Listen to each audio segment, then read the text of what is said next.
Deixa eu ver se alguém mais pediu para entrar. Não. Dando continuidade, então, todo esse conteúdo de IHC, então não parece não, mas nós já vimos bastante coisa, tá? Então, você pega aqui o livro de IHC, tirando esse capítulo 1, cadê? Essa parte de introdução que nós só passamos mesmo por cima, nós não olhamos tópico a tópico, mas falamos um pouco sobre o IHC e o IHC dentro de uma estrutura maior, a gente falou de user experience e vários outros pontos abordados nessa experiência geral do usuário, e o IHC, a interação humano-computador, como um desses pontos, né, dentro dessa experiência geral do usuário. Mas a gente abordou o capítulo 2, tá? Toda a parte de conceitos. Deixa eu voltar aqui pro menu, pro índice. A gente abordou o capítulo 2, a parte de conceitos básicos, falando de interface, interação, affordance, tem tudo aí nas nossas aulas anteriores, tudo gravado.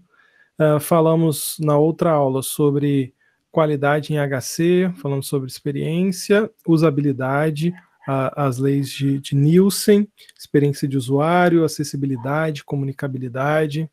Então, e é assim mesmo, essa abordagem bastante teórica, né, desses assuntos todos, a gente tentar fundamentar, né, essa percepção que pode parecer, parecer não, na verdade né, inicialmente algo, uma experiência pessoal. Eu lembro que eu falei para vocês sobre usabilidade, que o nome principal da usabilidade é o Nielsen, né? E aí tem as heurísticas do Nielsen, que na verdade quando ele criou essas heurísticas nada mais eram do que pontos que ele foi percebendo ao longo da carreira dele, trabalhando com experiência de usuário e tal, mesmo antes de ter esse nome de experiência de usuário, e ele foi pegando os pontos em comum, né, que ele precisava trabalhar e avaliar dentro daquele aspecto, e começou a documentar isso, tá? Então hoje, começando na parte de abordagens teóricas, tem muito disso, de você pegar de áreas diferentes para poder trazer aqui para a área de computação, não só para a área de computação, mas para a área de interação em geral, então até a parte de design de produtos no geral, seja produto físico, seja produto virtual, né? Mas no nosso caso aqui especificamente voltado para o software, né? Para o produto virtual, nós vamos fazer psicologia experimental. Psicologia experimental é exatamente você pegar algo que é do seu uso, que você já começa a perceber no seu dia a dia, e tentar inserir uma matemática ali em cima para poder tentar explicar aquela sua interação. Que aí nós pegamos a lei de Hick e Riemann e lei de Fitts aqui, tá? E entra a parte de psicologia cognitiva aplicada, que nós vamos falar sobre processador humano de informação, princípio de Gestalt. Esse princípio de Gestalt eu acho que nós não vamos abordar hoje, e percepção de cores também não vamos abordar hoje. Vou preparar um material melhorzinho para a gente poder estar falando sobre princípio de Gestalt, teoria de cores, percepção de cores na nossa próxima aula, tá? E aí entra várias abordagens teóricas aqui para tentar estruturar, embasar teoricamente a nossa atividade aqui em IHC, tá bom? Então hoje nós vamos abordar aí psicologia experimental, lei de Hick, lei de Fitts, psicologia cognitiva aplicada, processador humano de informação. Eu acho que hoje a gente termina essa parte de revisão, tá? Então, todo o conteúdo que nós vamos abordar depois dessa aula de hoje vão ser conteúdos novos. Eu tenho uma memória bem longínqua que nós chegamos até essa parte aqui de psicologia aplicada, tá? Mas vamos chegar até ela, terminamos a nossa parte de revisão e depois a gente continua. Show de bola? Então hoje, aqui ó, abordagens teóricas em HC. Vocês têm esse material? Eu não disponibilizei. Acho que você disponibilizou no... É o livro? É o livro, é o capítulo 3 dele. Tá? É o livro. Show. Então já tem bastante gente aqui. E é isso. Então vamos começar. Psicologia experimental. Então, na verdade, a psicologia experimental, ela vai pegar a sua experiência empírica, né, o seu fazer, né, o que todo mundo já vai fazendo normalmente quando ele interage com algum produto e começar a perceber padrões dentro dessa interação. E depois o Rick, em 1953, ele tentou trazer uma função matemática para tentar explicar esse tipo de interação e a partir daí tomar algumas decisões, não, mas a partir daí concluir, né, algumas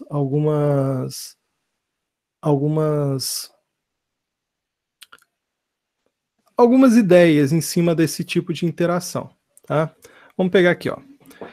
Lei de Hick-Riemann relaciona o tempo que leva para uma pessoa tomar uma decisão com o número de possíveis escolhas. Tá? Essa lei define que o tempo médio T, necessário para escolher entre N opções, pode ser calculado aproximadamente pela seguinte fórmula, onde K, empiricamente determinado, em geral assume como 150 milissegundos, e aí nós temos T igual a K, então o tempo que a pessoa leva é igual a K, que é uma constante ali, que ele coloca em 150 milissegundos, vezes log de 2 de N opções mais 1.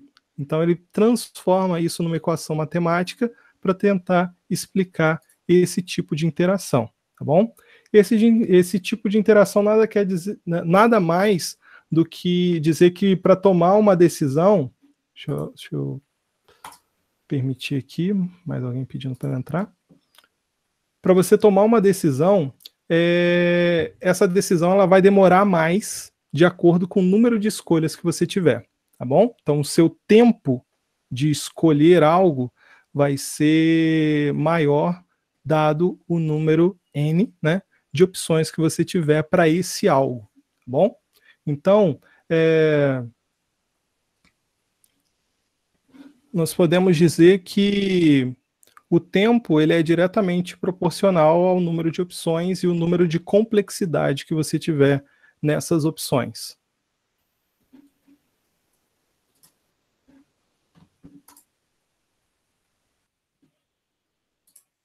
O conceito em si, por mais que possa parecer complexo, o conceito ele é simples. Significa, se você tem mais opções, você demora mais tempo para poder tomar uma decisão. Tá, mas o que isso tem a ver com o sistema? Com o sistema computacional ou coisas do gênero? Deixa eu pegar aqui, acho que eu separei alguma imagem aqui. Por exemplo, imagina que você tem um controle remoto. Se o seu controle remoto tem muito botão e você não está familiarizado com aquele controle remoto, você vai demorar bastante tempo para você tomar uma decisão. Tá? Imagina assim, principalmente nessa questão. A primeira parte aqui da lei de Hick, ele só coloca que nós temos N opções. E ele não coloca que essas opções têm probabilidades diferentes ou têm visualizações diferentes. São opções iguais. Imagina um controle remoto. Imagina aí na cabeça de vocês. Deixa eu ver se eu coloco aqui na tela um controle remoto.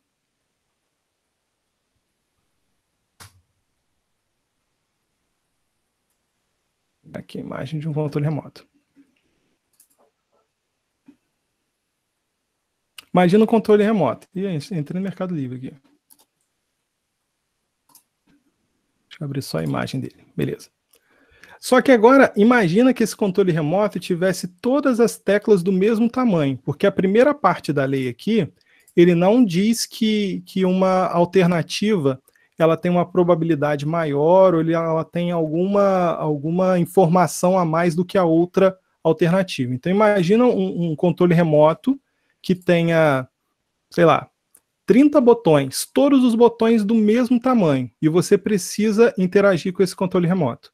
Na hora que você olha aquelas 30 opções, você vai demorar bastante para você começar a interagir, né, com aquele controle remoto. O que geralmente no layout de controle remoto o pessoal faz? Existem alguns padrões, né? Todo controle é mais ou menos igual. Então, por exemplo, volume e trocar de canal, mais e menos do volume, mais e menos de trocar de canal. É um negócio que a maioria das pessoas vai utilizar e vai utilizar com alguma frequência, então ele dá alguma prioridade para esse tipo de informação. Como que ele dá essa prioridade? Coloca o botão do mais e menos num layout diferente, coloca esse botão maior, dá algum tipo de design, de interação. Deixa eu pegar aqui outro controle remoto. Dá algum tipo de alternativa na exibição desse botão. Então ele dá prioridades para esses botões. Então você bate o olho aqui, você vê essa rodinha aqui no meio, você já sabe como que você vai utilizar, tem um OK ali, volume de um lado, canal do outro. Então o layout, mesmo tendo muitas opções, se você começar a categorizar essas opções, ou se você começar a dar prioridade para essas opções, você vai reduzir o tempo que o usuário vai levar para poder acessar aquela informação. Outro exemplo. Se você pegar um menu, cardápio. Aqui. Um cardápio bem clássico.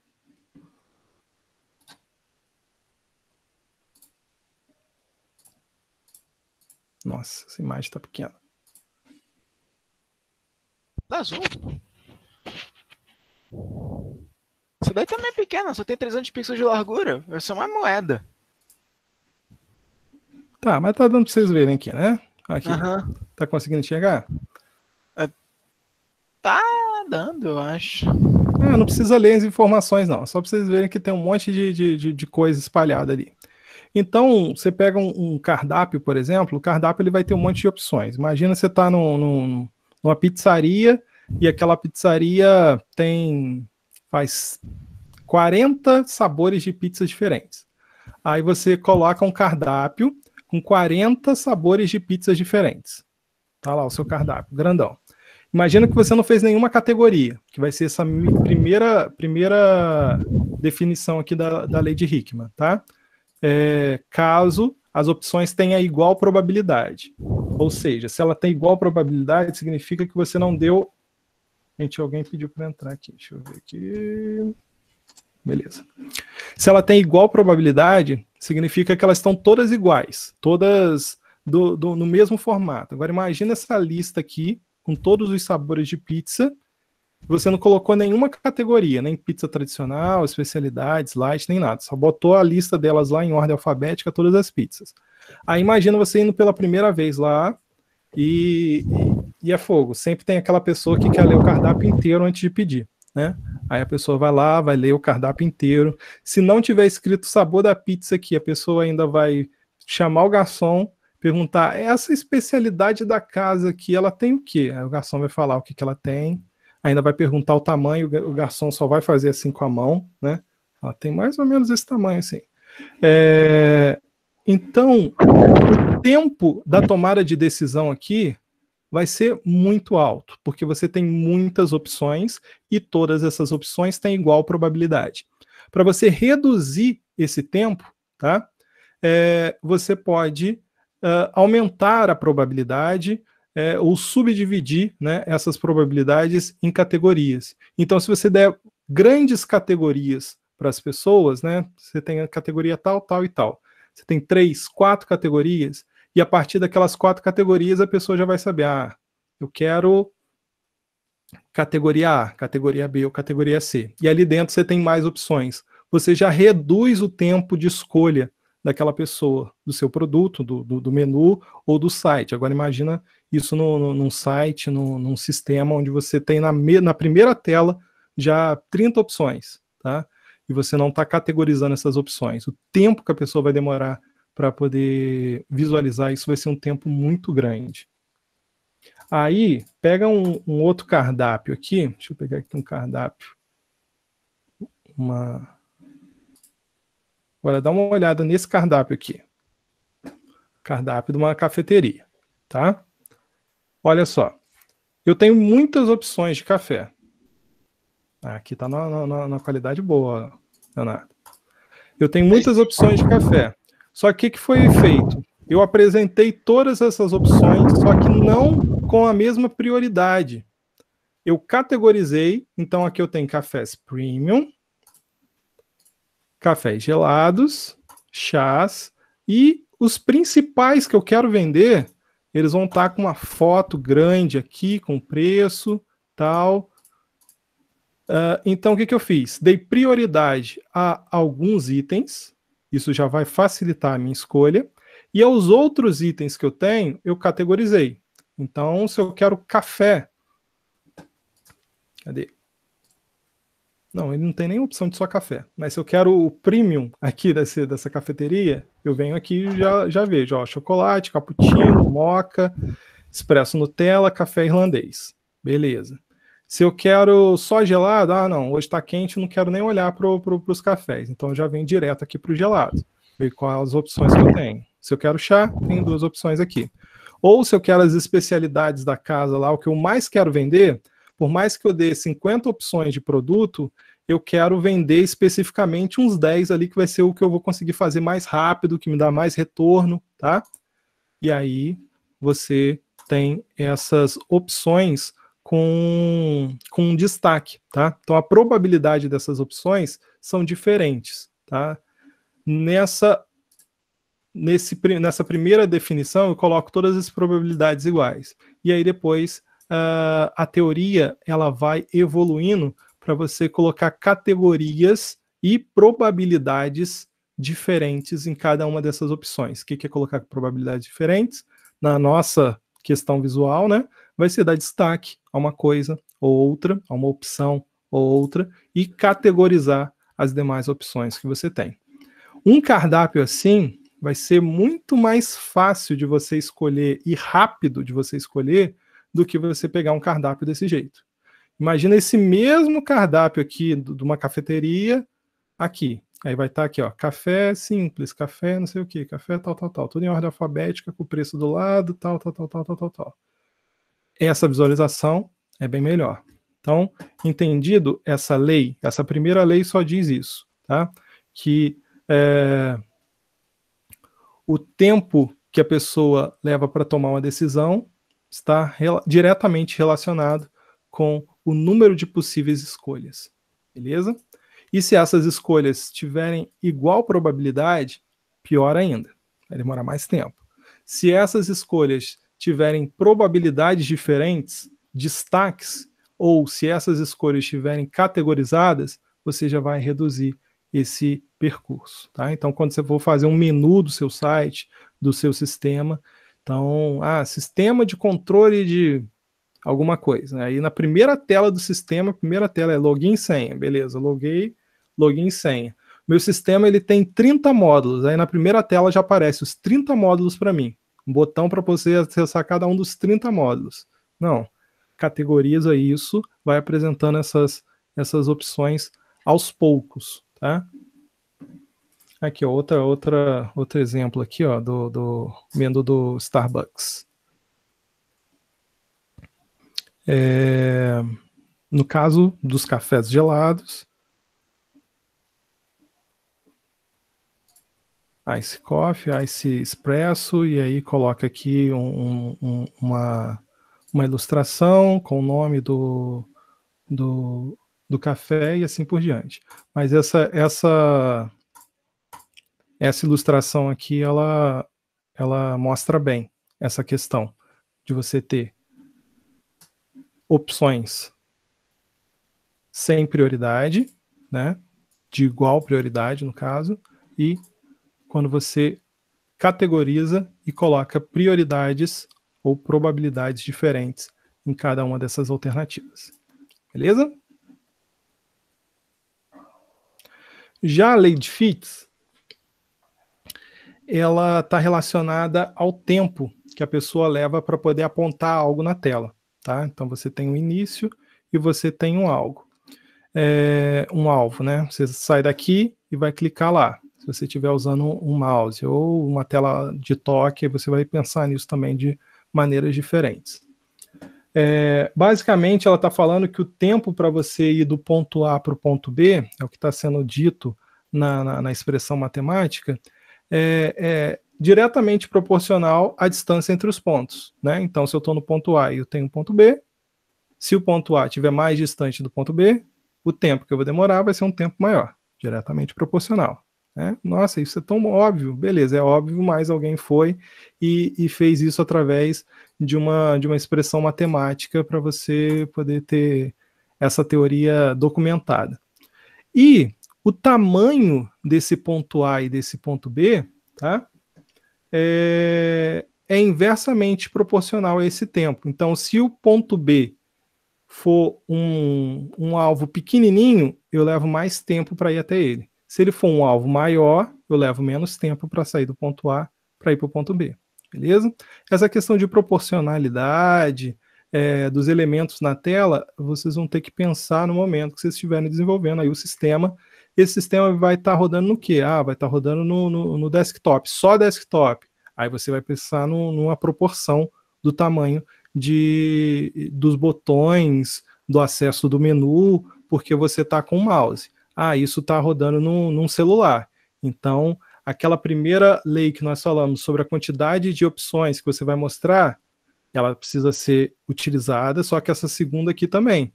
Qual é o tamanho do seu alvo? Quando eu preciso ir de um ponto para o outro, tá? Como que eu faço essa interação? Ou também a questão da proximidade desses objetos. Então, como eu falei, né, essa primeira parte fala que o tempo que você leva para ir do ponto A ao ponto B está diretamente proporcional à distância deles. Então, quando eu tenho uma tela de login e senha, eu tenho dois campos ali, login e senha, e eu tenho o botão de entrar. Então, o botão de entrar precisa estar próximo. Eu não vou colocar login e senha aqui na parte de cima da tela e lá embaixo da tela eu vou colocar o botão para você logar. Tá? Ou quando você quer dar prioridade para um botão, você coloca ele maior ou menor, só que também tem que tomar cuidado na construção do layout do sistema, que às vezes você coloca um botão maior do que o outro, sendo que os dois possuem a mesma prioridade. Se possui a mesma prioridade, então eles precisam ter o mesmo tamanho, a mesma proporção. Beleza? Porque o tamanho do alvo é inversamente proporcional a esse tempo que você leva, tá? Então, quanto maior o alvo, menor o tempo que você leva para poder atingir ele. Por exemplo, quando você tem aquelas propagandas indesejadas, quando Baidu, vamos pegar o Léo, Baidu, por exemplo, quando vai Baidu ou qualquer outra coisa indesejada que pede para instalar no seu computador. Geralmente, a opção de você cancelar, ela aparece menor, ela aparece mais escondida, com uma cor mais apagada, e a opção de você aceitar, ela aparece com um botão imenso piscando, clique aqui, alguma coisa do gênero. Não, o cúmulo que eu já vi foi uma que era para fechar o programa, era tipo uma tipo, tem o clássico, para manter e para fechar. Só que o para manter era brilhante destacado e para fechar era uma cor parecida com a do fundo, tipo, tem aspas, que seria a opção secundária, para chamar menos atenção. Então, toda vez que eu caio nessa, o que é pior, eu aperto no brilhante toda vez, eu sei que vai dar, eu tenho que clicar na opção de novo para abrir aquele menu para poder efetivamente fechar. Eu acho que o iObit Uninstaller faz isso. Porque eu posso fazer se ele é o único programa que limpa as minhas DLLs, mas, tipo, está saindo caro para minha sanidade. É tudo pensado no design. Nesse caso, o design é pensado para você clicar naquele botão, tá? Então, o clique aqui, ele é muito atrativo, né? Você vê aquele botão grande, colorido, piscando, você fala, pô, por que eu não vou clicar aqui, né? Geralmente, quando aparece pop-up, alguma coisa assim, de propaganda, o fechar, ele fica lá no canto superior direito, bem pequenininho, num textozinho simples, com um xizinho do lado, tá? Ou quando aparece algum site que você tem um temporizador para você fechar aquela propaganda, né? Aparece um pop-up com a propaganda qualquer, e aí você tem um tempo de 5 segundos para depois você fechar. Geralmente, quando você vai fechar essa propaganda, é uma opção bem pequenininha. Se você tiver no touch, né, num tablet, no celular, vai ser mais difícil ainda de seu dedo conseguir acertar aquela área específica ali onde tem o fechar. Nesse caso, o layout foi pensado exatamente para você passar raiva, que é exatamente para você poder clicar naquela propaganda e acessar e dar acesso, dar dinheiro e assim por diante. Beleza? A lei de Fitts, ela está bem relacionada com isso. Então, está relacionada com o tempo que você leva, né, de um ponto ao outro, o tamanho do alvo que você quer acertar, e quando você vai pensar num layout para um celular, ou num layout responsivo que vai rodar no computador e no celular, então você vai ter que pensar em 2 layouts diferentes, quantidade de informação, tamanho dessa informação. No celular precisa que as informações fiquem maiores, para o dedo conseguir chegar direitinho lá. A gente chegou a comentar sobre o layout do GoBranch, né? Acho que é GoBranch, né? Aquele que vocês utilizaram na Expocamp, que ele não tem um layout adaptado para dispositivos móveis, que é complicado de você navegar naquelas opções pequenas pensadas para o desktop e assim por diante. Beleza? Ainda fala desse menu. Eu lembro que a gente falou sobre isso na sala, porque eu acho que eu lembro do Léo comentar alguma coisa sobre esse menu pop-up circular, que ele coloca como o menu perfeito, né? Que todas as opções estão equidistantes, então você sai do meio aqui, né? Seu cursor está aqui no meio, e você tem a mesma distância para cada uma das opções. E essas opções, além de estarem muito perto, elas estão num tamanho razoável para você poder escolhê-las, né? Então, é um menu bem otimizado, seguindo essa lei aqui, que é muito usado em jogos, quando você vai escolher arma, alguma coisa assim. Isso é muito comum em jogo porque ele é bom para usar com joystick, porque, por exemplo, não é... Porque, por exemplo, sei lá, o jogo antigamente costumava usar a parte de cima do teclado, então, tipo, era fácil acessar um monte de coisa. Mas no controle, esse é o melhor método. Então, o que acontece?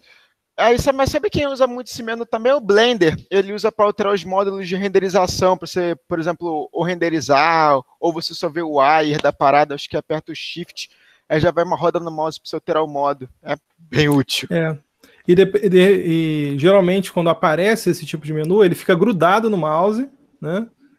Você pode ter ele fixo em alguma parte do seu software, mas também aparece ele grudado no mouse, e na hora que você vai acessar as opções, fica mais fácil.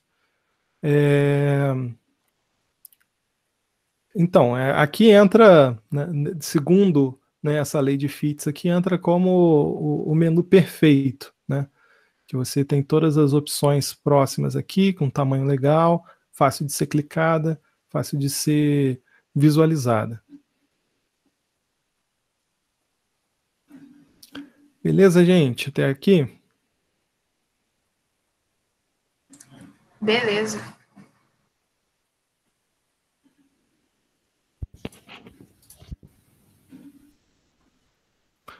Show. Então, seguindo.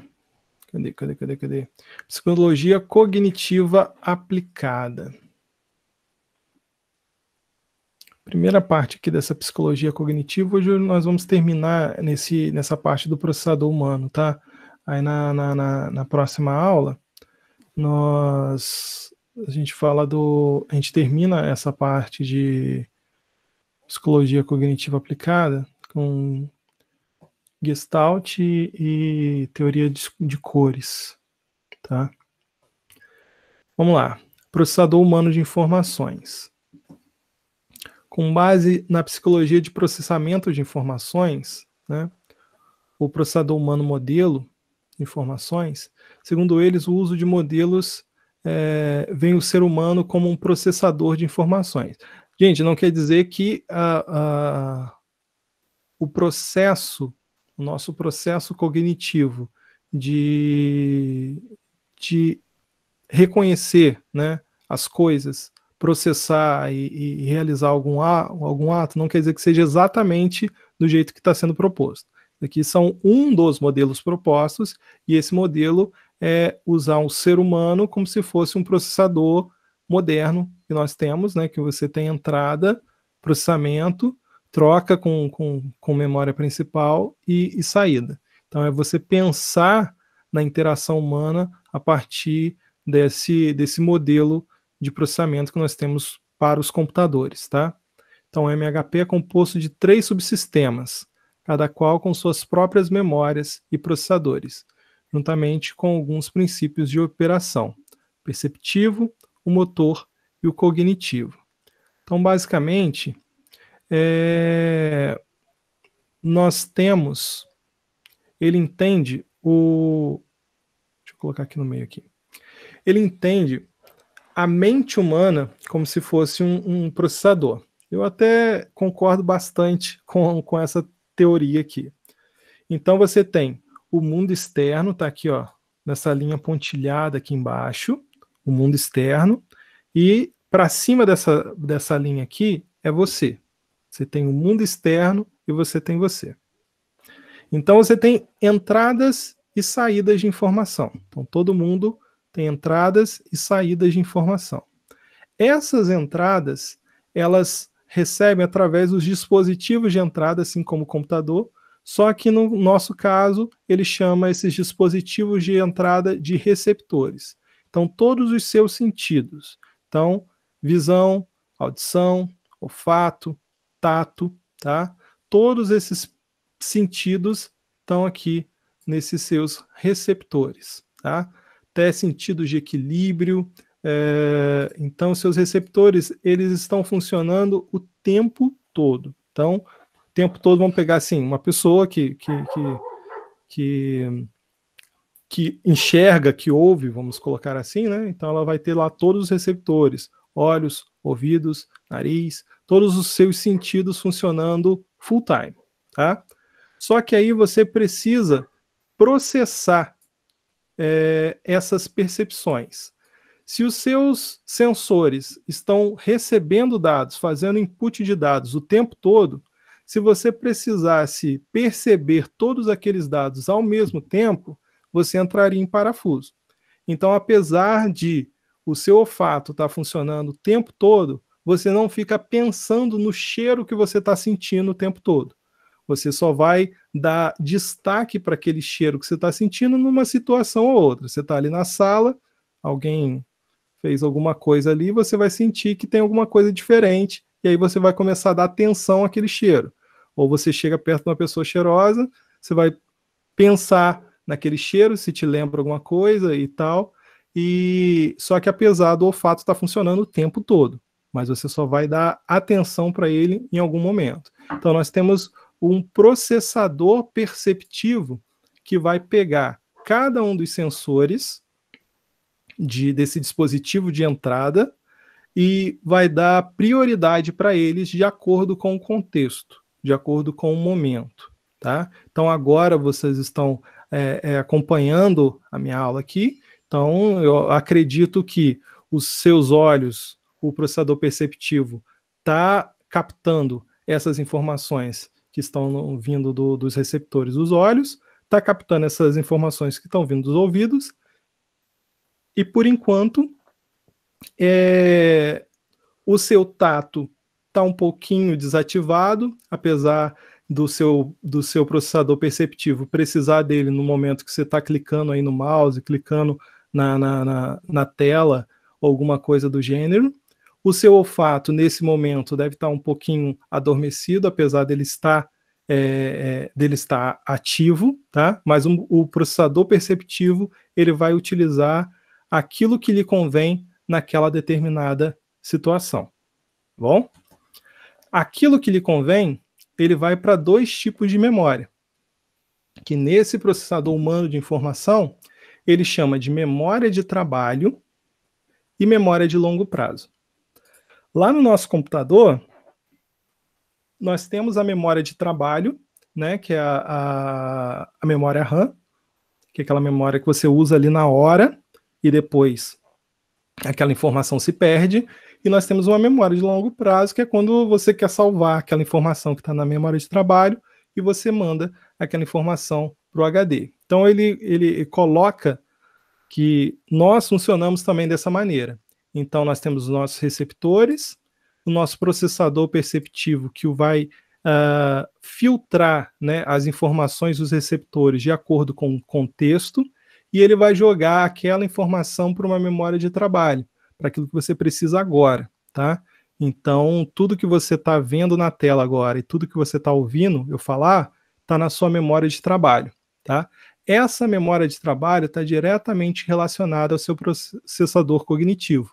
Então, nessa hora, o seu cérebro está trabalhando para poder decodificar tudo aquilo que eu estou falando, até porque você já aprendeu desde criança uma língua, e eu estou falando em português, então todas as minhas palavras fazem sentido para você, diferente se eu começasse a falar em mandarim aqui, as palavras que eu ia falar não fariam sentido para você, porque as palavras que eu estaria falando não estariam na sua memória de longo prazo, que você também está acessando para poder fazer com que esse processador cognitivo compreenda as minhas palavras. Como eu estou falando em português, estou tentando falar de forma clara, pausada, então a sua memória de trabalho está pegando todas as informações visuais e auditivas nesse momento e estão processando no seu processador cognitivo para você tentar pegar esse monte de palavra que eu estou falando e tentar fazer sentido.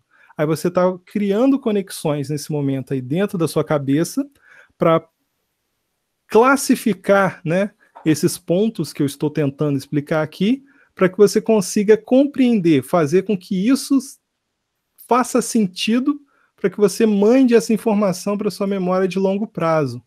Porque se ela não for para sua memória de longo prazo, se você não tentar processar essa informação que eu estou te falando, assim que acabar a aula, você já esqueceu tudo que nós falamos aqui. E acontece muito, né? Quando nós não trabalhamos essa memória de trabalho, nessa memória de curto prazo, durante aquele período que ela está ativa, às vezes ela não consegue chegar na memória de longo prazo. Então, fazendo analogia com o computador, é como se você estivesse digitando lá o seu texto no Word, tem várias palavras, só que no final, quando você vai desligar o computador, você não salva aquele texto. Então você acaba perdendo aquele texto. E se você depender do autosave lá do computador, pode ser que ele salve só um ponto ou outro e você perca o restante do trabalho, tá? É o que acontece. Só que diferente do computador, infelizmente, a gente não consegue pegar a informação e falar, não, então beleza, professor, vou pegar agora exatamente o que você está falando e vou jogar ele para a memória de longo prazo. No computador é assim que acontece, mas na nossa cabeça não é assim que acontece. Você vai precisar fazer as suas conexões com aquilo que você já traz de conhecimento prévio, da sua memória de longo prazo, para você tentar compreender aquilo que eu estou falando e criar novas memórias. Se isso não acontecer, você vai esquecer e isso não vai fazer mais sentido para você, tá? Depois de todo esse processamento cognitivo, essa informação ela pode passar para o seu processador motor, tá? Então, se você estiver fazendo simplesmente um trabalho cognitivo de compreender algo, de filosofar algo e ficar tentando entender as coisas dentro da sua cabeça, beleza, pode parar aqui no processador cognitivo. Mas, geralmente, nós estamos processando algo e fazendo algo com aquilo que nós processamos. Então, se você estiver fazendo uma anotação agora aí, a lápis, você não vai estar escrevendo letra a letra, palavra a palavra, o que eu estou falando. mas daquilo que você já processou, você vai dar um output ali já da informação processada através do seu processador motor. Esse processador motor vai pegar os seus atuadores. No caso, se você estiver escrevendo, qual vai ser o seu atuador? Vai ser sua mão, né? E você já teve uma memória mecânica que você aprendeu desde criança a fazer letra por letra, tá? Tem gente que nunca aprende. Eu, por exemplo, minha letra continua horrível, nunca consegui aprender a fazer letra boa, mas os seus atuadores vai lá e vai escrever aquilo que você tá querendo expressar através do papel, tudo aquilo que foi criado pelo seu processador cognitivo. Eu acho essa construção aqui, por mais que pareça tecnológica, né, por mais que seja exatamente a mesma construção que nós temos para a arquitetura básica de computadores, ela funciona muito para a gente também. E esses atuadores vai te dar uma saída, né, que vai ser uma saída qualquer. Então, por exemplo, quando você está dirigindo, você vai ter lá os seus receptores. Você vai ter seu olho ali na pista, seus ouvidos, a parte tátil, dirigindo ali com volante, marcha. A sua memória de trabalho vai estar com aquela informação que está vindo ali, né, aquela informação ao vivo, você está olhando a pista, você está olhando os outros carros, você está desviando, você está freando, e essa informação, assim, está ali na sua memória de trabalho. Às vezes, se aquela atividade é repetitiva, como, por exemplo, frear ou passar marcha, você nem precisa entrar no processador cognitivo. A própria memória de trabalho já vai te enviar direto para o processador motor. Tá? Você não vai precisar pensar que você vai passar marcha. Quando a gente está começando a aprender a dirigir, vocês já devem ter percebido isso, né? Você precisa pensar que você está passando a segunda marcha, a terceira, tem que pisar na embreagem. Mas depois que você aprende, você já sabe que toda vez que você viu um quebra-mola, você pisou no freio, já enfiou o pé lá na embreagem, já reduziu para a segunda para poder acelerar, para poder passar aquele quebra-mola. Então aquilo passa a ser automático. E às vezes você não precisa utilizar o seu processador cognitivo. Ele já vai pegando todas aquelas memórias suas já de longo prazo, interagindo com a memória de trabalho que você está visualizando ali na hora, e já manda para o seu processador, para os seus atuadores, e você já tem uma saída. Só que assim como o computador processa milhares de eventos por segundo, você também está processando milhares de eventos por segundo e está tendo várias entradas e várias saídas e várias coisas ao mesmo tempo. No meu caso, por exemplo, quando eu vou parar o carro e eu preciso estacionar o carro, se a música no carro estiver alta, eu vou precisar baixar a música, que eu preciso retirar do meu processador perceptivo, aqui no caso a audição, eu preciso tirar o meu processamento cognitivo daquele áudio que eu estava ouvindo, um podcast ou uma música, para poder prestar atenção agora naquilo que eu preciso fazer. Aí não é automático mais botar na vaga. Aí eu vou precisar parar, às vezes eu tirar as outras atenções, né, para pensar no que eu vou fazer, aí sim, usando o processador cognitivo para poder virar o volante, colocar o carro na vaga, encostar no carro de trás, alguma coisa do gênero, e aí sim, usando o processador cognitivo, processador motor, atuadores e a saída. Fala para mim, Ana. Oi. E aí? Faz sentido? Faz sentido, total. Esse processador humano de informação, eu acho ele bem interessante para a gente poder entender também como a gente compreende as informações. Eu acho que faz sentido também. Mas, se bem que eu sou da área de informática, então eu posso achar que faz muito sentido e um psicólogo falar, não faz tanto sentido assim. Não, faz sentido sim. É até melhor do que aquele outro que você estava falando anteriormente, da questão de maior distância, tempo. Aquilo ali, tipo, é óbvio, sabe? Eu acho até sacanagem documentarem aquilo. Então, é óbvio, exatamente. Eu acho sacanagem, cara. Só pra dificultar as coisas. Porque a gente olha, a gente vê aquelas formas, a gente fica assim, meu Deus do céu. Mas não, cara, é sacanagem.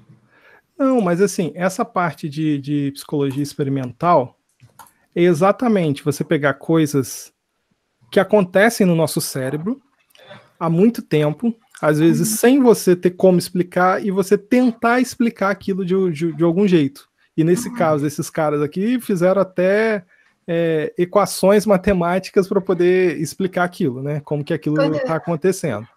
Mas se você pegar aqui depois, na outra parte, eu não queria entrar nessa outra parte hoje, porque eu ainda quero montar um material mais visual. Mas se você pegar aqui os princípios de Gestalt,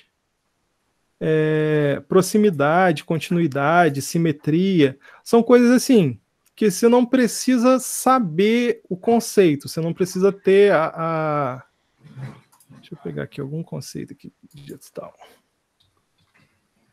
Eu acho que é igual isso que o Mauro falou agora, acho que é exatamente isso. Ele falou assim, existem certas coisas que só são reconhecidas quando demonstradas matematicamente. Eu acho que é isso mesmo. As pessoas sabem que acontecem, mas elas só caem a ficha, assim, quando alguém fala assim, aqui, ó, tem a conta explicando, sabe? Até para você ter como mensurar, exatamente, Mauro. Quando você consegue explicar, demonstrar ela matematicamente, você tem como experimentar. Você tem como pegar dois sistemas e falar, esse sistema é mais fácil do que esse. Por quê? Porque o botão é maior. Não, porque eu consegui testar com os usuários e dentro daquela teoria que tem toda uma fórmula matemática, eu consegui mensurar que esse sistema é mais eficiente do que esse outro. Entendeu? Então, quando você pega essa parte de Gestalt, nunca sei como que fala, fechamento, proximidade, continuidade, são coisas que você vê no dia a dia, só que assim, cada uma tem uma definição específica, tá? Quando você encontra uma imagem dentro de outra imagem, essas imagens assim, quando você tem uma forma de você olhar de um jeito, né? Você está vendo um vaso ou você está vendo duas pessoas aqui. Então, são coisas óbvias, mas que alguém precisa teorizar aquilo. É a mesma coisa você falar, vamos pegar Newton. Aí você fala, porque Newton teorizou a gravidade. Mas a gravidade é algo que está no nosso dia a dia desde sempre, tá? Então, desde que mundo é mundo, existe gravidade. Ele não inventou a gravidade, mas ele conseguiu colocar aquilo numa fórmula matemática para poder explicar como que aquilo está funcionando.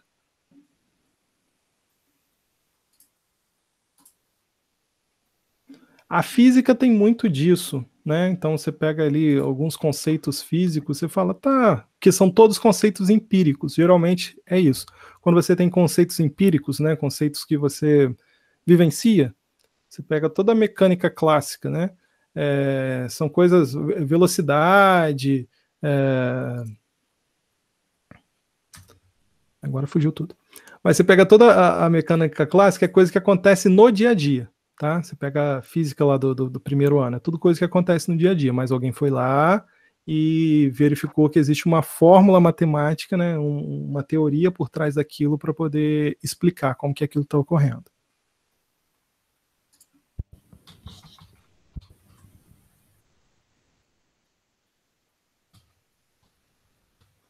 Beleza, gente? Beleza. Mas então, falando falando nesse negócio de convenção de usabilidade, tipo, eu tô provando um pouco do meu próprio veneno. Lembra que eu falei lá atrás, começo do ano, que tipo, na ASUS os controles são invertidos de confirmar e sair? Eu nunca experimentei isso na pele, até que, por exemplo, agora eu baixei pro meu computador um jogo chamado Genshin Impact. Ele é um jogo chinês, só que ele tá todo em português, bonitinho, legal. Eles conseguiram traduzir todos os textos. Menos os controles. Então, tipo, é muito ruim você ter que confirmar com o B e sair com o A. A memória muscular da gente meio que acaba com nós. Então, e aí nós vamos ver, eu acho que nós vamos ver, que quando você pensa na interface, você também pensa no contexto, aquilo que nós falamos lá na primeira aula, né, do contexto do uso daquela interface, daquele software, daquele tudo, daquele produto. Porque dependendo do contexto, dependendo da cultura, as coisas são diferentes. As coisas são invertidas, né? Então, para a Ásia lá, essa inversão é totalmente normal. Aí, quando a pessoa simplesmente traduz, mas não localiza para o Brasil, ela simplesmente traduziu o texto, mas não localizou, que aqui é ao contrário. Por exemplo, saída de emergência de avião. Se você entrar num avião da Boeing, ele é um avião americano. Então, tudo que é relacionado à atenção e emergência vai estar em vermelho, porque a gente acha que atenção e emergência é vermelho, né? É algo crítico. Aí, se você entra no avião da Airbus, a Airbus é europeia. Aí, tudo que está em atenção é verde, que para eles atenção é verde e não é vermelho. Então, são coisas básicas, assim, que vai depender muito do contexto, até para você escolher cores, como que você vai colocar um botão ou outro, a localização dele vai depender também do contexto da cultura daquele que vai utilizar o seu sistema. Tanto que eu acho que uma polêmica não chegou até esse lado do continente, que é que, por exemplo, o PlayStation 5, ele vai acabar com essa palhaçada. Mas já no Play 4 eles já estavam querendo. Eles já um sistema meio híbrido para traduzir controle, porque estava dando muito problema para desenvolvedor. Mas agora a Sony falou, gente, essa geração X confirma a bolinha, rejeita, isso agora virou padrão global. Essa polêmica, óbvio que não chegou aqui. Se a gente estivesse no Japão, isso seria notícia velha já. Tipo, que dá uma briga do caramba. Mas só que realmente meio que eu chamo de choque de cultura, né? Mas é comum essas coisas. Por exemplo, também acho que na Arábia Saudita os teclados escrevem de trás para frente também, porque é como a língua é diferente, eles não escrevem da esquerda para a direita, escrevem da direita para a esquerda. Mas é interessante que você trouxe, por exemplo, controle para essa aula, porque esses controles que você mostrou meio que já são meio que antiguinhos, né? Tanto que, por exemplo, tanto que hoje em dia parece que o controle, o concurso é quantos serviços de streaming você consegue socar no controle, que antigamente era só Netflix, agora Netflix e YouTube, agora Netflix, Amazon Prime, agora, tipo, daqui a pouco, tipo, assim, lá embaixo vai estar o volume, você, tipo, vai estar a lista de serviços de streaming.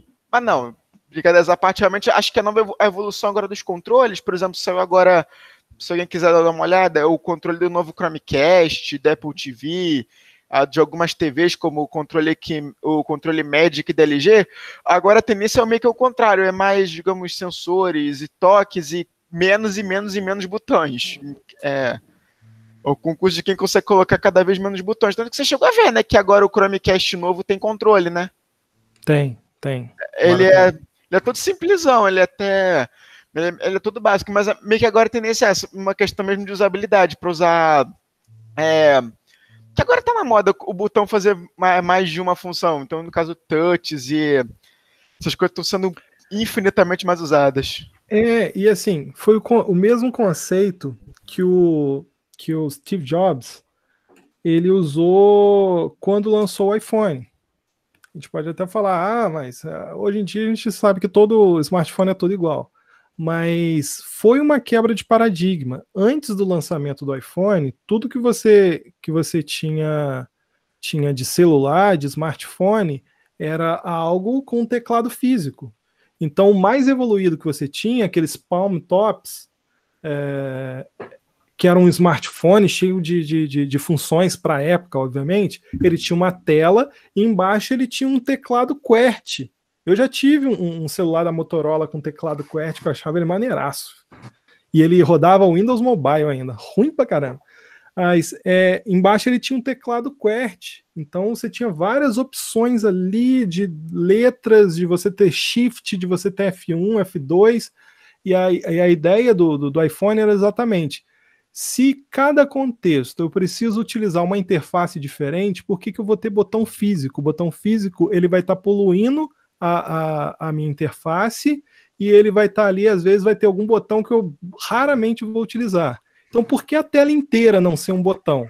Que aí, no caso, que a tecnologia permitiu também ali do touch. Então, porque de acordo com cada contexto do aplicativo, eu boto um teclado numérico, ou boto um ícone, ou boto alguma coisa que eu possa clicar. Hoje parece assim, óbvio, né? Mas foi disruptivo quando teve o lançamento do primeiro iPhone. E a mesma...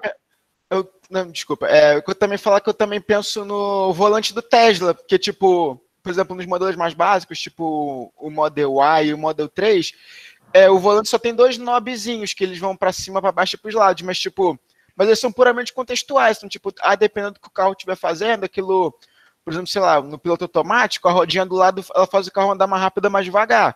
Ou quando tá no rádio, ele muda o volume. Mas é o mesmo knob. Que aí a ideia agora dos controles exatamente você está simplificando, porque você tira a função da tecla, aquela tecla tem uma função específica, e você coloca ela como um joystick, né, como uma tecla multifunção, e você passa as opções para a tela. Então, às vezes, você vai apontar para a tela com o controle numa opção específica, e a partir dali você vai navegar, alguma coisa assim, né? Então, é exatamente isso. Você retirar tudo aquilo que é excesso. Você limpar. O conceito atual, né, desde do iPhone, o conceito é você limpar a interface o máximo possível. Só deixar ali aquilo que for necessário. Tá? E se aquilo que for necessário puder ter mais de uma função, dependendo do contexto, que ela tenha mais de uma função. Para você não ter que deixar um botão específico para alguma coisa. Exato. E também a gente estava começando a ver um pouco de excessos nisso também. Por exemplo, de novo, vou fazer o exemplo do Tesla, tipo, ele não tem botão nenhum. Chegou o ridículo de não ter botão para abrir o porta-luva, ter que abrir numa tela. Os controles de ar-condicionado também não. Então, tipo, acho que é tudo uma questão de equilíbrio. Eu acho que tem coisa que é importante você ter um menu contextual para aquilo, mas tem hora que não precisa. Por exemplo, tanto que, por exemplo, o novo controle do Xbox Series S, X, não sei o quê, a grande evolução dele é que ele tem um botão de share, o que é meio redundante, porque quem tem controle de Xbox sempre pode apertar esse botão, ou X ou Y, e ele já fazia captura de tela, já gravava os últimos 15 segundos, isso já é função antiga, só que agora ele tem um botão dedicado para isso. Por quê? Porque, quem diria, as pessoas usam muito a função, aí acaba que na tentativa de fazer uma coisa mais streamline, mais simples, acabou criando um atravancamento na interface. E aí você tem que prestar atenção na questão da usabilidade, né? Por exemplo, essa lâmpada aqui, ó, dessa luminária aqui, é uma lâmpada daquela essa daqui é da Positivo, né? Dessas lâmpadas, né, de internet das coisas, ela se conecta direto ao Wi-Fi aqui de casa e ela aceita, então, os comandos da Alexa. Então, posso falar, Alexa, troca a cor, liga, desliga. Só que, por exemplo, se eu colocar essa lâmpada aqui como lâmpada principal aqui de casa, eu perco a função do meu interruptor. Se eu desligar ela pelo interruptor, eu desliguei de fato a energia dela. Então, se eu tentar acender ela pelo comando de voz, eu não vou conseguir acender, né? Então, eu vou precisar deixar ela sempre ligada. E aí, na hora que eu for dormir, eu vou falar, Alexa, desligue as luzes. Lindo, desligou. Só que na hora que eu for levantar de madrugada, eu vou ter que fazer um comando de voz para poder fazer algo tão simples que é ligar a luz. Por que eu não tenho um interruptor? Então imagina que eu tenho uma Alexa ali, né? Do lado da cabeceira da minha cama. Aí tá lá, acorda de madrugada. Aí preciso falar, Alexa, acenda as luzes. Aí ela, tudo bem, acendendo as luzes, né? Naquela maior altura. Então não faz sentido. A usabilidade, então, me diz que preciso sim ter um interruptor físico ali na parede, porque é mais prático. Eu posso ter também um comando de voz, mas preciso sim também ter um interruptor, porque a usabilidade me diz que é mais prático, né? Sim, isso acontece direto, é um saco, cara. Acho que é tudo uma uma questão de equilíbrio, mas também isso é tudo muito novo, né? Por exemplo, Sim. eu acho que é o quê? Comando de voz, eu acho que começou a ficar razoavelmente funcional. Nem hoje em dia é razoavelmente funcional, hoje em dia funciona o quê? 70% das vezes? Então, tipo, tá, mas dentro dessa gama de 70%, a gente ainda não conseguiu achar meio que o ponto de equilíbrio para coisas que você faz com comando de voz e coisas que você não faz. Mas acho que é tempo, né? O quê?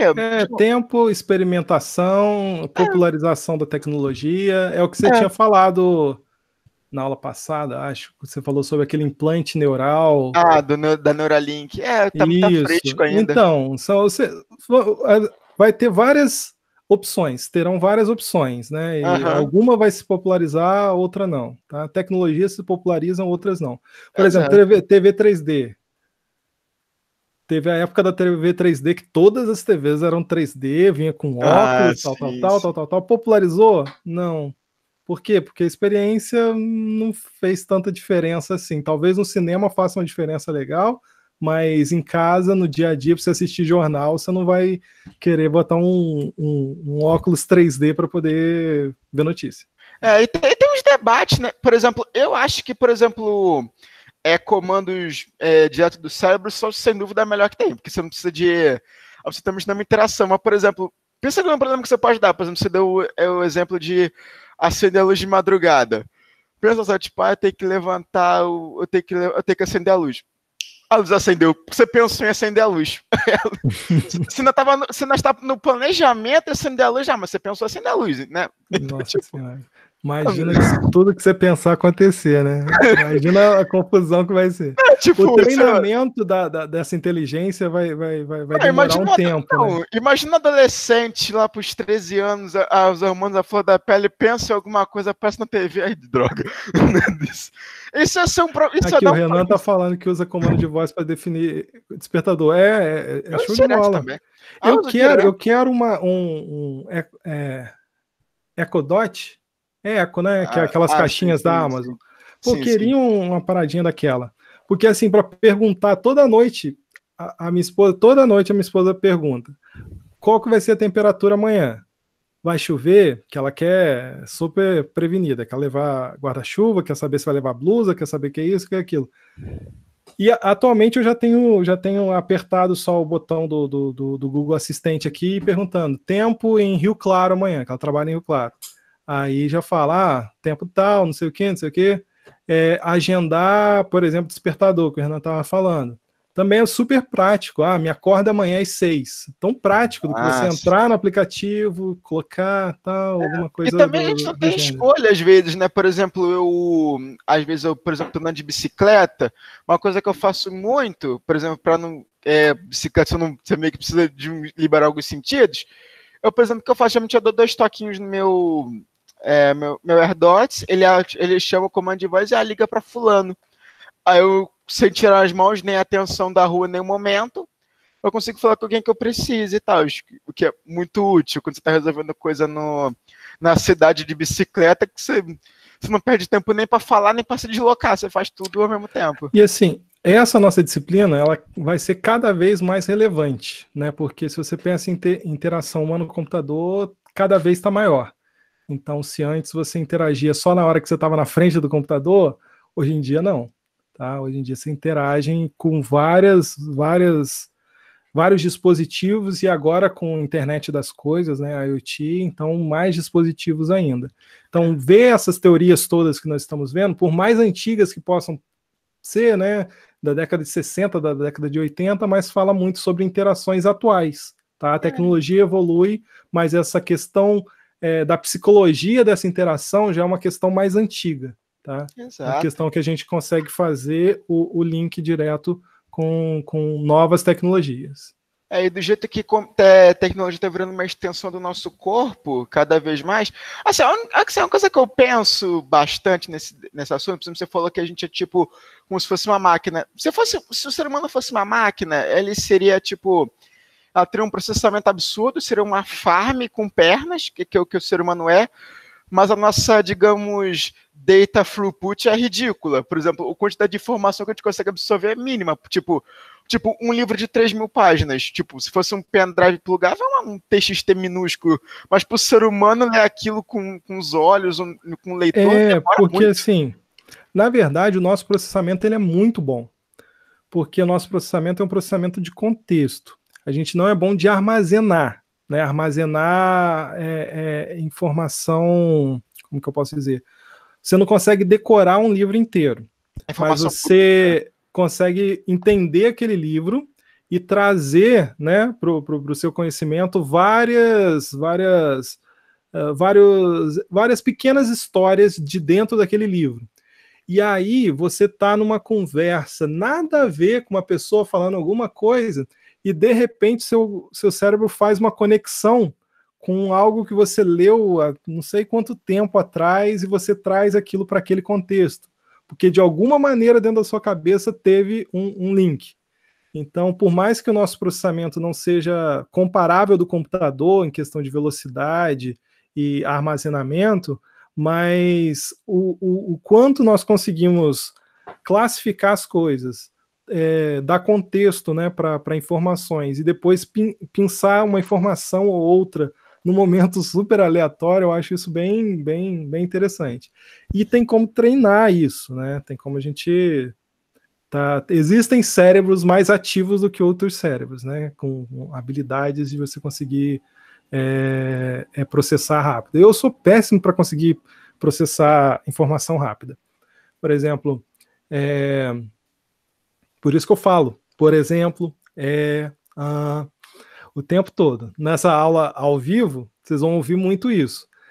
Nas aulas de web que eu já gravei para o YouTube, eu consigo cortar isso na edição. Mas você pega técnica de oratória, né? Pessoas que precisam entrar num debate. Debate é uma questão bem específica. Debate, a pessoa precisa ter um pensamento, uma velocidade de pensamento muito rápida. Tá? Porque a velocidade que ela responde a outra pessoa está diretamente ligada ao desempenho dela naquele debate. Senão a outra pessoa pode falar e aí depois joga outra informação em cima de você, joga outra informação, e aí existe treinamento para você ter esse pensamento um pouco mais rápido, ou às vezes você nem tem um pensamento mais rápido, mas existem técnicas para você burlar, né, algumas perguntas, para você sair pela tangente de algumas perguntas, né, pessoal, agora que a gente está em época de eleição, né, se bem que atualmente os candidatos, pelo menos os que eu vejo por aí, eles não estão nem um pouco interessados nessa parte de debater ou de discutir alguma coisa, né, mas quando você tem aquele debate ao vivo ali, né, você precisa muito desse pensamento rápido, né? E algumas pessoas têm, outras não. O meu, por exemplo, é muito lento. Eu preciso fazer algum curso para poder ser mais esperto. O curso é o upgrade humano. Exatamente. Que infelizmente a gente não pode baixar só a atualização, né? Você tem todo um processo para você ter o seu processador perceptivo para receber aquela informação, para você transformar aquilo num conhecimento para depois você conseguir aplicar. Exato. Gente, deixa eu ver, 21h35 é isso, tá? Por hoje é só, pessoal. Eu vou disponibilizar o link dessa aula para vocês amanhã. E é isso. Hoje estamos com 13 pessoas, semana passada acho que tinha mais, hein? Tá. Mas, beleza, deixa eu... Ana Carolina, Caio, Gabriel, Leonardo, Lucas, Mauro, Noemi, Pablo, Renan e Silvane. Gente, bom ver vocês, ouvir vocês. Bom te ver também, Alex. E até a próxima. Ou alguém mais quer falar alguma coisa? Porque assim, eu fiquei falando pra caramba, aí o Léo também falou pra caramba. E alguém mais quer falar, gente? Desculpa, antes da gente terminar. Acho que não. Acho que não, né? O Pablo. Beleza. Show de bola, gente. Boa noite para vocês, bom descanso e até a próxima. Tchau, gente. Boa noite. Boa noite. Tchau.